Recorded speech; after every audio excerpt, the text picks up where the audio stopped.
ഹേ ആൾ. അപ്പോൾ ഒരേ ക്ലാസ്സിൽ ഒരുമിച്ച് പഠിച്ച ഒരു ഫ്രണ്ട്സ് ഗ്യാങ്ങിനെയാണ് നമുക്ക് കിട്ടിയിരിക്കുന്നത്. അപ്പോൾ നമുക്ക് ഇവരോട് ഒന്ന് വിശേഷങ്ങളൊക്കെ ചോദിച്ചറിയാം. ആദ്യം ഓരോരുത്തരായിട്ട് പരിചയപ്പെടാം. എന്താണ് പേര്, എവിടുന്നാ വരണേന്നും കൂടി പറയൂ. എൻ്റെ പേര് അമൽ കൃഷ്ണ സുരേന്ദ്രൻ നായർ. ഞാൻ പത്തനംതിട്ട ജില്ലയിൽ നിന്ന് വരുന്നത്.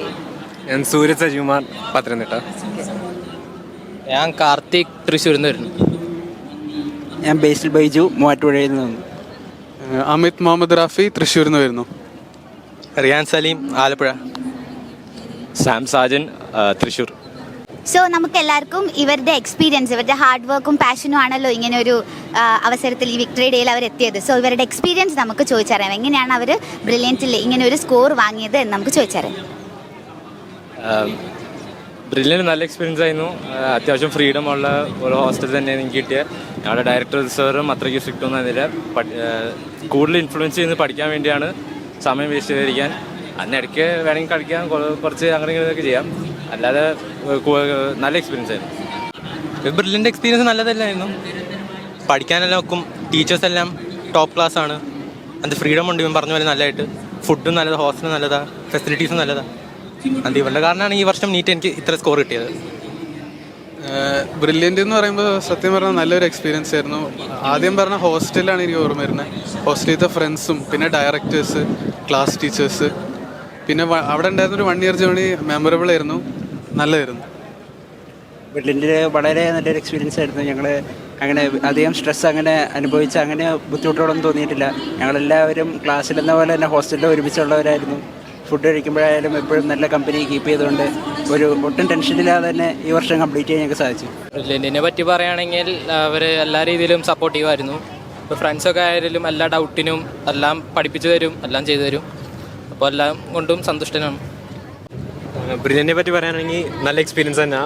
ക്യാമ്പസും ടീച്ചിങ് ഫാക്കൽറ്റിയും അതിലെല്ലാത്തിലും ടോപ്പ് തന്നെ. ഡൗട്ട് ക്ലിയർ ചെയ്യാനും സ്റ്റാഫിൻ്റെ സപ്പോർട്ടും എല്ലാം വളരെ നല്ലതായിരുന്നു.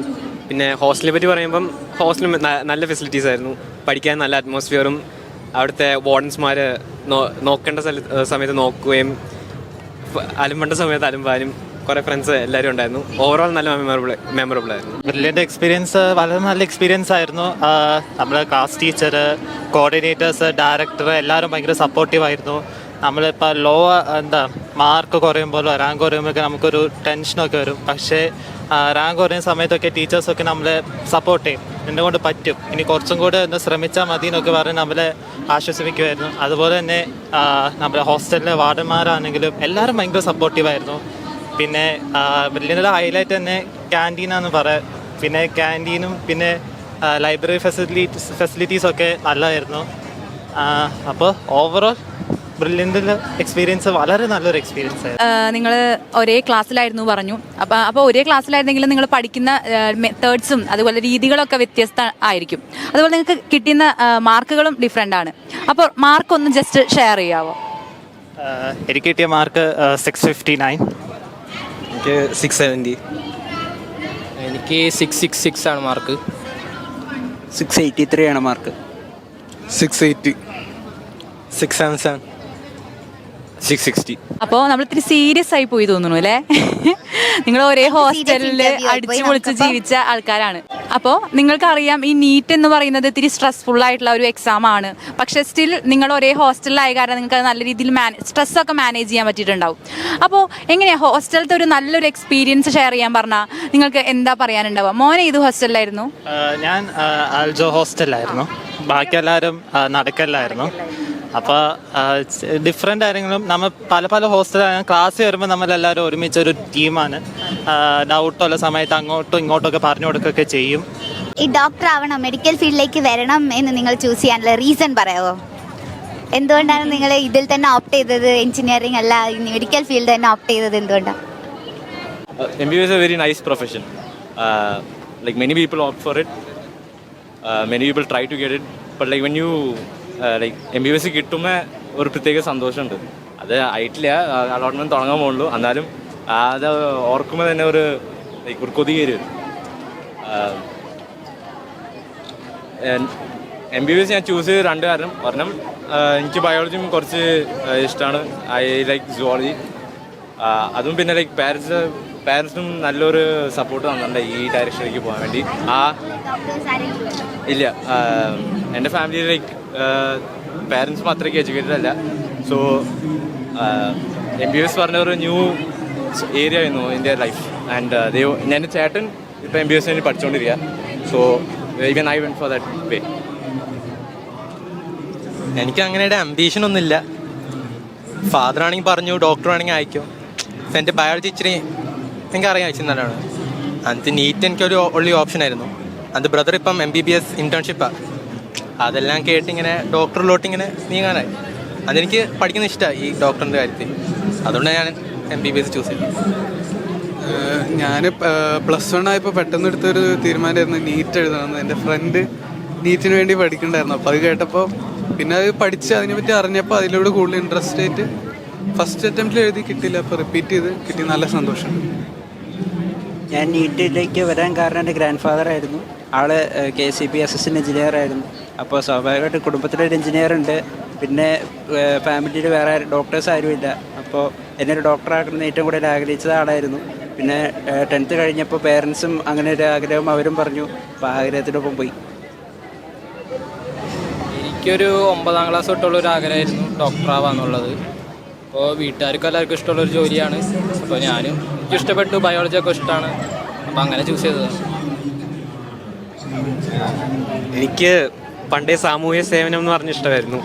പിന്നെ വലുതായി പൈസ വേണമെന്ന് മനസ്സിലായി. അപ്പം ഡോക്ടറാവാൻ തീരുമാനം. പിന്നെ അതോട് ബയോളജി അത്യാവശ്യം ഇഷ്ടമുള്ള സബ്ജക്റ്റായിരുന്നു. എൻ്റെ കുഞ്ഞുനാളത്തെ ആഗ്രഹമായിരുന്നു ഡോക്ടർ ആവുക. പിന്നെ നമ്മുടെ കുടുംബത്തിൽ വേറൊരു ഡോക്ടേഴ്സ് ഒന്നും ഇല്ലാത്തതുകൊണ്ടും അന്ന് ഞാൻ ഈ ഡോക്ടറിൻ്റെ പ്രൊഫഷൻ ചൂസ് ചെയ്ത് അതിലോട്ട് നേടാനുള്ള അതിയായ ആഗ്രഹമുണ്ട്. പാഷനാണ്, ഒരു പാഷൻ. അതുമാത്രം നമ്മുടെ നാട്ടിലാണെങ്കിലും അത്ര ഡോക്ടേഴ്സ് ഇല്ല. ആകെയുള്ള ഒറ്റൊരു ആളുള്ളൂ. പക്ഷെ അത് നമുക്കറിയാമല്ലോ, അത് നമുക്ക് വലിയ ഒരു ഡോക്ടർ അല്ല. അപ്പോൾ നാട്ടിലാണെങ്കിലും ആൾക്കാരെ സേവിക്കാൻ സാമൂഹിക സേവനം തന്നെയാണ് എൻ്റെ ഒരു ഇഷ്ടവും. അപ്പോൾ നിങ്ങളുടെ അടിച്ചുപൊളിയുടെ ഒപ്പം തന്നെ നിങ്ങൾക്ക് കുറേ അധികം ലക്ഷ്യങ്ങളുണ്ട് അല്ലേ? കുറേ സെർവ് ചെയ്യണമെന്നുണ്ട് സൊസൈറ്റീനെ. വളരെ നല്ലൊരു കാര്യമാണ്. അപ്പോൾ നമുക്കൊന്ന് നമ്മുടെ മോഡൊന്ന് മാറ്റാം, നമുക്കിത്തിരി ഫൺ എലമെൻ്റ് ആക്കാം അല്ലേ? അപ്പോൾ ഒരേ ഹോസ്റ്റലിൽ ഒരുമിച്ച് കിടന്നുറങ്ങി എണീറ്റ് ക്ലാസ്സിൽ പോയിരുന്ന മക്കളാണ് ഇവർ. അപ്പോൾ നിങ്ങൾക്ക് നല്ല രീതിയിൽ അങ്ങോട്ടും ഇങ്ങോട്ടും അറിയുന്നുണ്ടാവും. അപ്പോൾ ഞാൻ ചോദിക്കുകയാണ്, കുറച്ച് കാര്യങ്ങൾ ചോദിക്കുകയാണ്. നിങ്ങളത് പെട്ടെന്ന് ആൻസർ പറയണം, ഒരു റാപ്പിഡ് ഫയർ പോലെ. ഓക്കെ? അതായത് കൂട്ടത്തിലെ ഫുഡി ആരാണ്? അത് തന്നെ സ്വന്തമായി ഏറ്റെടുത്തല്ലേ? ഓക്കെ. ഇവിടെ ബ്രില്യൻറ്റിൽ ഏറ്റവും ഇഷ്ടമുള്ള ഒരു കാര്യം പറയാമോ? ഏറ്റവും ഒരേ ഒരു ഇഷ്ടമുള്ള കാര്യം ഫസ്റ്റ് മനസ്സിലേക്ക് വരുന്നത് എന്തായിരിക്കും? ഒരേ ഒരു കാര്യം എന്ത് വേണോ എന്തായിരിക്കും ബ്രില്യൻറ്റിന് ഫസ്റ്റ്? എന്തെങ്കിലും ആവാം. Egg puffs. അത് കിട്ടാൻ വേണ്ടിയിട്ടാണ് അവൾ ചോദിച്ചത്. എല്ലാവർക്കും അതാണ് ഇഷ്ടം എന്നറിയാം. സാൻഡ്വിച്ച് ഉണ്ടാവും, എഗ് പഫ്സ് ഉണ്ടാവും അല്ലേ? ഏറ്റവും കൂടുതൽ എനിക്ക് ഇഷ്ടം എഗ് പഫ്സ്. ഓക്കെ. കൂട്ടത്തിലെ ഏറ്റവും വലിയ അലമ്പനാരാ? നിങ്ങള് എന്താ? റിയാനാണല്ലേ? ഓക്കെ. അപ്പോൾ കൂട്ടത്തിൽ ഏറ്റവും കൂടുതൽ ചളി പറഞ്ഞ് വെറുപ്പിക്കുന്ന അപ്പൊ ഇനി നമുക്ക് വേറൊരു സെഷനിലേക്ക് പോയാലോ? I have and I don't have എന്ന് പറയുന്ന ഒരു സംഭവമാണ്. ഐ ഹാവ് എന്നാണെങ്കിൽ right hand, I don't have ആണെങ്കിൽ ലെഫ്റ്റ് ഹാൻഡ്. ഓക്കെ. ഞാൻ ഫസ്റ്റ് ക്വസ്റ്റ്യൻ ചോദിക്കാം അല്ലേ? മനഃപൂർവ്വം വീക്ക്ലി എക്സാംസ് സ്കിപ്പ് ചെയ്തിട്ടുണ്ടോ? ഇല്ല. ഓ, മിക്സഡ് ആണല്ലോ. മനഃപൂർവ്വം മടി കാരണം വീക്ക്ലി എക്സാംസ് സ്കിപ്പ് ചെയ്തിട്ടുണ്ടോന്ന്? അപ്പൊ ലെഫ്റ്റ് ചെയ്തിട്ടില്ല. അവർ 2-3 പേര്. അപ്പൊ അത് ശരിക്കും നല്ലതായിട്ട് തോന്നുന്നുണ്ടോ സ്കിപ്പ് ചെയ്യുന്നത്? നല്ലതല്ല, പിന്നെ ഗതികേട് കൊണ്ട് ചെയ്തു പോയതാ. പോർഷൻസ് കുറച്ചുകൂടി പഠിക്കാൻ വേണ്ടിയിട്ട് സ്കിപ്പ് ചെയ്യേണ്ടി വന്നിട്ടുണ്ട്. സ്കിപ്പ് ചെയ്യാൻ പാടില്ലാത്തതാണ് നല്ലത്. വേറൊരു ക്വസ്റ്റ്യൻ. ലൈബ്രറിയിൽ നിന്ന് ബുക്ക് എടുത്തിട്ട് തിരിച്ചു വെക്കാണ്ടിരുന്നിട്ടുണ്ടോ? എല്ലാം തിരിച്ചു വെച്ചിട്ടുണ്ട്. ഇല്ല, ഒരാൾ വെച്ചിട്ടില്ല. കൊള്ളാം. ഓക്കെ. അടുത്തത്, പുറത്ത് നിന്ന് ഫുഡൊക്കെ വാങ്ങിച്ചിട്ട് ഹോസ്റ്റലിൽ വെച്ച് ഒളിപ്പിച്ച് കഴിക്കാറുണ്ടോ? എല്ലാവരും ഒരുമിച്ച് എല്ലാവരും ചെയ്യാറുള്ള കാര്യമാണ്. ഓക്കെ. വാർഡൻസ് അറിയാണ്ട് എന്തെങ്കിലും ഉടായ്പ ചെയ്തിട്ടുണ്ടോ? അതുകൊണ്ട് അതിലൊക്കെ ഒരുമിച്ചാണല്ലേ? മൊത്തം ഫ്രീ ആയിട്ടുള്ള ഒരു ഹോസ്റ്റലാണ്. അതെ, നിങ്ങള് പഠിക്കുകയും ചെയ്യും, അതിന്റെ ഒപ്പം തന്നെ അത്യാവശ്യം അല്ലേ? അല്ലാണ്ട് ഈ ബ്രില്യന്റ് പുറത്തുനിന്ന് കണ്ട പോലെ അത്ര സ്ട്രിക്റ്റ് അല്ല. ഓക്കെ. സിക്കാണെന്ന് പറഞ്ഞിട്ട് ക്ലാസ്സിൽ പോവാതെ ഇരിക്കാറുണ്ടോന്ന്?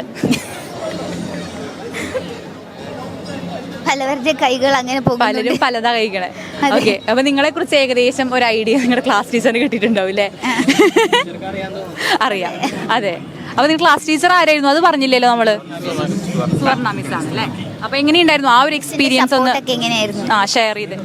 സുവർണ മിസ് നല്ല സപ്പോർട്ടാണ്. സത്യം പറഞ്ഞ മെജോറിറ്റി ഇവിടെ എല്ലാവരും ക്ലാസ്സിൽ ലേറ്റ് ആയിട്ടാണ് വരുന്നത്. ബിക്കോസ് നമ്മളെല്ലാവരും നൈറ്റ് ടൈമാണ് പഠിക്കുന്നത് മെയിൻലി. അത് ഈ മിസ് ഇച്ചിരി ലീനിയൻ്റാ. അതുകൊണ്ട് ക്ലാസ് ഇച്ചിരി ലേറ്റ് ആയിട്ട് സമ്മതിക്കും. സ്ട്രിക്റ്റ് അല്ല. അത് മോട്ടിവേഷൻ വേണമെങ്കിൽ പോയി ചോദിച്ചാൽ മതി, മോട്ടിവേഷനും തരും. അത് ടീച്ചർ ഓവറോൾ നല്ലതാണ്. നിങ്ങൾ അടിച്ചു പൊളിച്ച് ഫ്രണ്ട്ഷിപ്പൊക്കെ മുന്നോട്ട് പോയി അല്ലേ? നല്ല രീതിയിൽ വളർന്നു വന്നതാണ് നിങ്ങളുടെ ആ ഒരു ഹോസ്റ്റൽ ലൈഫ് എന്ന് പറയുന്നത് അല്ലേ? അപ്പോൾ ഫ്രണ്ട്ഷിപ്പ് ഓൺ ദി വേ നിങ്ങൾക്ക് ബിൽഡ് ചെയ്തെടുത്തതാണ്. അപ്പോൾ ഇനിയും ഫ്യൂച്ചറിൽ പോകുമ്പോൾ നിങ്ങൾ പലരും പല സ്ഥലങ്ങളിലാണ് താമസിക്കുന്നത്, പല ഹോസ്റ്റൽ അല്ലെങ്കിൽ പല ഇൻസ്റ്റിറ്റ്യൂട്ടിലാണ് പഠിക്കാൻ പോകുന്നുണ്ടാവുക. അപ്പോൾ സ്റ്റിൽ നിങ്ങളുടെ ആ ഒരു ഫ്രണ്ട്ഷിപ്പ്, ആ ബോണ്ട് ബ്രേക്ക് ആവാതെ ഒപ്പം തന്നെ ഉണ്ടാവട്ടെ. എല്ലാവർക്കും ഫ്യൂച്ചറിലെ എല്ലാ ഡ്രീംസും അച്ചീവ് ചെയ്യാൻ പറ്റട്ടെ. Okay, thank you. All the best. Entrance സംബന്ധമായ വാർത്തകളും അപ്ഡേഷനുകളും ഏറ്റവും വേഗം ആധികാരികമായി അറിയാൻ brilliant study centre Pala YouTube channel subscribe ചെയ്യുക. ബെൽ ഐക്കൺ അമർത്തുക. ഈ വീഡിയോ മറ്റ് സുഹൃത്തുക്കളിലേക്കും ഷെയർ ചെയ്ത് നൽകുക.